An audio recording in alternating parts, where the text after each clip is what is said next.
Ya estamos en nuestro segmento de nutrición, segmento patrocinado por Science in Sport, Fueled by Science. Ya estamos en nuestro segmento de nutrición, ya se encuentra con nosotros nuestra nutricionista invitada de esta semana, Mónica Pinto. Mónica, un gusto tenerla como siempre dentro de nuestro segmento de nutrición de esta semana y le agradecemos mucho el tiempo, Mónica. Gracias a ustedes y contenta de estar nuevamente por acá. Muchas gracias, Mónica. Esta semana quisiéramos hablar acerca de los probióticos, Mónica. Normalmente cuando hablamos de nutrición, por ahí normalmente hablamos solo de los macronutrientes, sí, carbohidratos, proteínas y grasas, y por ahí quizás se nos olvida la importancia de los probióticos. Así es. Pero quisiéramos abrir la charla hablando acerca de qué son, Mónica. Ok, los probióticos, para empezar, son bacterias buenas que hacen la población de nuestra flora intestinal.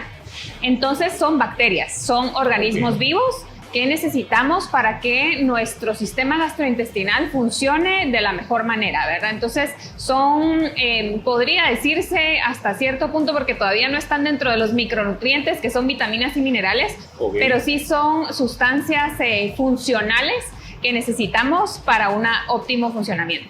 Ok. La importancia de incluirlos dentro de nuestra alimentación, Mónica, los beneficios que aportan a nuestro organismo. Ok, para empezar, tenemos que saber que el sistema gastrointestinal es como nuestro, por decir algo, nuestro centro de operaciones, ¿verdad? Es donde todo sucede absorción, sucede digestión, sucede excreción. Por lo tanto, es indispensable que esté en óptimas condiciones para que logremos que todos esos procesos sean adecuados. Y uno de esos es la digestión, por ejemplo, y la absorción. Ahí están incluido muchísimo la función de los probióticos, que como mencionaba son estas bacterias que poblan la flora intestinal y que nos hacen que absorbamos correctamente los nutrientes necesarios, que los digiramos de forma correcta, que haya una excreción adecuada también. Entonces, si nos vamos a la importancia, pues tienen un papel casi fundamental en las funciones normales de nuestro organismo. Así que es súper necesario que estemos pendientes de revisar que nuestra alimentación tenga este tipo de nutrientes o de compuestos dentro de ella para que no tengamos problemas gastrointestinales, y sobre todo hablando de personas que ya los padecen: gastritis, colon irritable, reflujo, o el consumo de medicamentos también, que sobre todo antibióticos que pueden barrer o matar la flora intestinal, porque al final un antibiótico no distingue entre las bacterias buenas y las bacterias malas, mata todo. Así que sí necesitamos estar pendientes de que la población o que la variedad en nuestra flora intestinal sea la más adecuada. Buenísimo. ¿En qué alimentos podemos encontrar los probióticos? Ok, aquí sí es bien difícil o hasta cierto punto sí es importante saber que los alimentos que nos van a proporcionar probióticos como tal casi solo tenemos el yogur y las bebidas fermentadas no alcohólicas, voy a hacer la aclaración, como el kefir, la kombucha, que quizás ahorita no son ya ahorita se conocen un poco más que hace unos años, ¿verdad? ¿Usted conocía el kefir y la kombucha? Por ahí en los últimos tiempos los empezamos a escuchar más frecuentemente, pero no. Ajá, entonces son bebidas fermentadas a partir de leche y a partir de té negro que producen estas bacterias buenas y que hacen la población de la flora intestinal. Como no en todos los alimentos podemos, o en muy pocos podemos encontrar probióticos, que son estos, también el kimchi, que es repollo fermentado, eso también nos aporta probióticos. Sí es importante consumir prebióticos. Los prebióticos son el alimento de los probióticos, es decir, si yo ya tengo una cierta cantidad de bacterias buenas en mi intestino y le doy a este alimento que son los prebióticos, voy a producir mayor cantidad de bacterias buenas en mi sistema gastrointestinal. Los prebióticos son básicamente fibras alimentarias como la que tiene la fruta, los cereales integrales. Entonces, por eso de ahí también radica la importancia del consumo de fibras, ¿verdad? Entonces, si no tenemos un consumo adecuado de suficiente yogur, o por ejemplo bebidas fermentadas, alimentos fermentados como el kimchi, hay que asegurarse de consumir prebióticos suficientes para poder estimular el crecimiento de los probióticos. Y si no, la verdad es que los probióticos es uno de los suplementos que en todo caso sí creería yo que son de mayor necesidad de consumo, sobre todo en algunos casos específicos más terapéuticos, digámoslo así. Un ejemplo es una persona que tiene un sistema gastrointestinal saludable, que tiene buena digestión, que no tiene gastritis, colon irritable, etcétera, pues probablemente será suficiente con sus prebióticos o los que pueda conseguir del yogurt y bebidas fermentadas.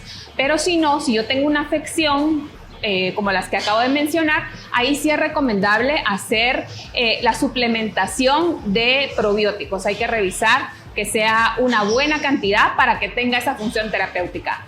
Sí, por ahí iba mi pregunta, que al momento de tomar la decisión de incluir suplementos, sí es importante asesorarnos, ¿verdad, Mónica? Sí. Quizás no en todos los casos sea recomendable, o quizás no para todos los casos, ¿verdad? Siempre es muy personal estos temas, ¿verdad? Digamos que una guía básica es, si yo tengo una afección gástrica, si yo sé que padezco del estómago, que gastritis, lo que sea, yo sé que voy a necesitar ese tratamiento y me va a favorecer a que se resuelva ese problema gástrico, digámoslo así. Es un suplemento que puedo tomar durante todo el año, o que puedo hacer tomas de decir, este mes sí, 2 meses no, un mes sí, 2 meses no. No tiene tampoco ninguna contraindicación si la tomo todos los meses. En realidad no tiene como efectos secundarios. Incluso una persona que está bien en su sistema gastrointestinal y los quiere utilizar, no tiene ningún inconveniente, está bien, pero no son indispensables para ese tipo de personas, ¿verdad? Entonces sí tenemos que asesorarnos. Si yo tengo un problema gastrointestinal, me pueden servir. Hay que acordarse que tienen un montón de papel protagonista en la absorción de nutrientes. Entonces es importante que estemos bien en eso. Y en cuanto a la elección del suplemento, pues sí, también hay diferentes tipos en el mercado y hay unos que nos convienen más que otros. Así que sí, es mejor consultar para saber cuál es el que me queda mejor. Sí, es importante el consultar, el asesorarse, porque a veces nos dejamos llevar mucho por alguna recomendación, o quizás buscamos por ahí en internet, o incluso llegamos a cierta tienda y por ahí nos dejamos guiar por el asesor de la tienda, ¿verdad? Quizás lo más recomendable es consultar con un nutricionista en este caso, ¿verdad? Así es. Y si no, bueno, incluso también los médicos lo utilizan mucho cuando seguramente les ha pasado en algún momento, cuando les dejan un antibiótico y luego del antibiótico les dejan un tratamiento por una semana o por unos días con algún probiótico, y es por eso, ¿verdad? Entonces lo utilizan ya sea los médicos, gastroenterólogos también seguramente lo pueden utilizar en ese sentido, y nosotros pues como parte de buscar una nutrición óptima, pues siempre vamos a determinar si hay un caso particular donde sí se recomiende este tipo de probióticos o de suplementos, porque como mencionábamos, es difícil conseguirlos de la alimentación normal. Súper. Como siempre, es súper interesante las charlas con usted, Mónica. Si nos puede dejar sus redes sociales para que las coloquemos ahí en pantalla, pues toda la gente que nos ve pues la busque. Claro que sí, en Instagram, @monitapl. Ahí estoy para cualquier consulta que puedan tener. Y sí, los probióticos son súper importantes que los veamos como algo necesario. Así es. Buenísimo. ¿Consultas presenciales ya, Mónica, en el caso suyo? Sí. ¿Y también en línea? Tenemos consultas en línea y consultas presenciales que pueden abocarse y escribir para poder coordinar alguna cita. Buenísimo. Ahí vamos a estar colgando sus redes sociales en pantalla. Como siempre, un gusto, Mónica. Le agradecemos nuevamente el tiempo. Fue un gusto. Igualmente, gracias. Este fue nuestro segmento de nutrición. Continuamos con más. Este fue nuestro segmento de nutrición, segmento patrocinado por Science in Sport, Fueled by Science.